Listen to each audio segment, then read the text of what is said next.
अस्सलाम वालेकुम रहमतुल्लाहि वबरकातुहू। जिस तरह के हालात अभी चल रहे हैं हमारे तेलंगाना में और इलेक्शन का, सब अपनी अपनी तैयारी कर रहे हैं और हमारी तो तैयारी काफ़ी टाइम से ही है और चल रही है, बहुत अच्छी चल रही है। लेकिन बेफजूल दूसरे लोग अपना वक्त और अपना पैसा और सब बर्बाद कर रहे हैं, बस यही बोलना चाहूँगी। और जीत तो है इंशाल्लाह, उम्मीद भी है लोगों से, लेकिन बहुत भारी मेजॉरिटी से जीतना है, बस उसकी मेहनत लगी हुई है और कुछ नहीं। 2018 में जो इलेक्शन हुआ था ना, उसमें BRS की जीत बहुत आसान नज़र आ रही थी, लेकिन 2023 के जो इलेक्शन अब हो रहे हैं इसमें काफ़ी टफ मुकाबला होने के चांसेस, तो आप क्या समझते हैं? ऐसा कुछ भी नहीं है, वो रूमर्स है। लोग बस डराने के लिए, धमकाने के लिए, परेशान करने के लिए बोल रहे हैं, लेकिन पब्लिक में मैं खुद जाकर देख रही हूँ ना, पब्लिक खुद राज़ी है। जहाँ भी मैं जा रही हूँ अल्हम्दुलिल्लाह बहुत ही पॉजिटिव रिस्पांस है और ऐसा कुछ नहीं है, यकीन मानिए। ये सिर्फ़ और सिर्फ लोगों में अफवाहें फैलाई जा रही है, लोगों तक ये बात पहुंचाने की कोशिश की जा रही है या हमारे तक पहुंचाने की कोशिश की जा रही है, वो सब अफवाहें हैं। It's nothing to do with the election. Congress लगातार आप पे इल्ज़ाम लगा रही है कि 10 साल में MLA सब कुछ डेवलपमेंट नहीं करे, इसके ऊपर आपकी क्या राय है? मैं इस पे एक ही बात बोलना चाहूँगी, अगर आप पब्लिक रिव्यू ले लिए ना, तो आपको, मैं तो अपने शोहर की, अपने MLA साहब की, अपने बोधन की बहू हूँ तो मैं तारीफ़ करूँगी, उनकी बीवी हूँ तो मैं तारीफ़ करूँगी। एक ही बात मैं आपको बोलना चाहूँगी कि आप गली में या गाँव में या कहीं भी जाके बस एक बार आप मालूम कर ले कि क्या डेवलपमेंट हुआ है क्या नहीं, तो आपको क्लियर पिक्चर आ जाएगा। और BJP ये सिलेक्शन में उनके जो कैंडिडेट है लगातार अपने स्पीच में इस इलेक्शन को हिंदू और मुसलमान में बांटने की कोशिश कर रहे हैं, लेकिन आप लोग कहते हैं कि आप सेकुलर है BRS, बिल्कुल, तो आप बिल्कुल। इसका आंसर किस तरह से देंगे? देखिए, हमारे CM साहब बहुत ही सेक्युलर CM साहब है। हमेशा वो बोलते हैं कि गंगा जमुना तहजीब लेकर चलना चाहिए, उसी तरह से हम लोग भी गंगा जमुना तहजीब लेके चल रहे हैं। India is a multi religion country, तो यहाँ पर हिंदू मुस्लिम सिख ईसाई हम सब भाई भाई, ये चलते ही रहता है नारा हमेशा, और उसी तरह से हम लेकर चलते हैं और उसी तरह से हमारी CM साहब की भी सोच है और हमारी भी वही सोच है। इसलिए हम हर फेस्टिवल सेलिब्रेट करते हैं, चाहे वो दिवाली रहने दीजिए, चाहे वो दशहरा रहने दीजिए, चाहे वो रमज़ान रहने दीजिए, बकरीद रहने दीजिए, संक्रांति रहने दीजिए, कई सारे फेस्टिवल्स हैं, तो वो सारे फेस्टिवल्स हम भी सेलिब्रेट करते हैं और हमारे साथ वो लोग भी सेलिब्रेट करते हैं। तो हम सेक्युलर गवर्नमेंट है, हमारा तेलंगाना के CM साहब सेक्युलर है। तो लोग बोलते रहेंगे हिंदू मुस्लिम को डिवाइड करना, ये अब से नहीं सालों से चल रहा है, लेकिन हिंदू मुस्लिम भाई भाई है। जैसे हमारी ईद में वो जाते हैं, उनकी ईद में हम आते हैं। ये लोग कुछ भी बोलते रहेंगे, बस वो लोग अपना पब्लिक अपना काम करते रहेंगे। तीसरी बार अगर आप MLA साहब अगर जीतते हैं बोधन के अंदर, तो बोधन के लिए क्या प्लान आपके जहन में है? काफ़ी सारे प्लान्स हैं, मेरे से ज़्यादा MLA साहब के प्लान्स हैं। एक्चुअली आपको एक बात और बताते जाती हूँ मैं, जब वो छोटे थे तब से उनकी सोच थी कि वो बोधन को डेवलपमेंट करे, उसके लिए कुछ करे और MLA बने, ये वो जो भी है।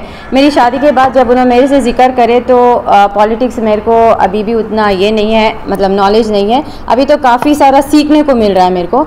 तो जब मैं इनको बोलती थी कि ये डिफ़िकल्ट काम है, फिर बाद में जब मैं आना शुरू करी तो मेरे को समझ में आया कि ठीक है, वाकई में यहाँ पर डेवलपमेंट की ज़रूरत है बोधन में।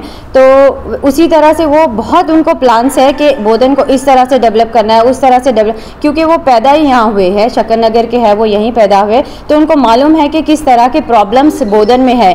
तो उनको हमेशा से ख्वाहिश थी कि बोधन को अच्छी से अच्छी तरह से डेवलप करे, और आज बहू मेरी भी यही ख्वाहिश रहेंगी कि मैं भी अपने घर को अच्छे से अच्छा सजा सकूँ। तो काफ़ी सारे प्लान्स है, जैसे ही इलेक्शन जीत जाएंगे इंशाल्लाह आप लोगों को नज़र आते रहेंगे। जिस तरह मेरे वेलफेयर से भी काम चलते रहते उसी तरह से और भी बहुत सारे प्लान्स है।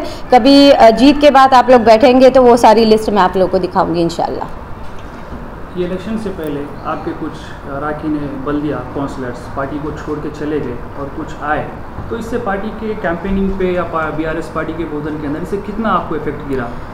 देखिए, आना जाना तो पॉलिटिक्स में चलते रहता है और मेरे हिसाब से वो लोग जो करे वो गलत है। पार्टी में एक बार आए तो पार्टी को लॉयल रहना चाहिए, चाहे वो कोई भी रहो।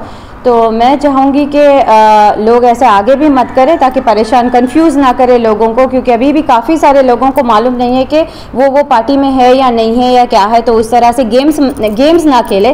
पॉलिटिक्स यानी कि आप पॉलिटिक्स को अच्छी तरह से ये करिए, लेकर जाइए, लोगों की तरक्की के लिए करिए, लोगों के अच्छाई के लिए करिए आप, उसके लिए कोई अफसोस की बात नहीं है। लेकिन गैर ज़रूरी रूमर्स फैला के, छोटी सी अपनी गलती को दूसरों की गलती बता के, दूसरों के कंधों पे गोलियां बंदूक चला के जो भी कर रहे, गलत कर रहे, हिंदू मुस्लिम को डिवाइड कर रहे, फिर कुछ बोल रहे फिर कुछ बोल रहे। अब उसमें चंद हमारे लोग भी है, कुछ बोल नहीं सकते, ज़बान अपनी होठ अपनी जैसी बात है। इससे पहले भी मैं बोल चुकी हूँ, भाई है मेरे, सभी भाई है, हिंदू मुस्लिम सिख ईसाई भाई भाई, तो होठ अपने ज़बान अपने, तो कुछ बोल नहीं सकते। खैर अल्लाह उनको हिदायत दे, ऊपर वाला उनको सही रास्ता दिखाए, यही बोल सकती हूँ मैं। ये जो कर रहे हैं वो गलत है वो लोग, और लोगों को भी मालूम है कि वो जो कर रहे हैं वो गलत है।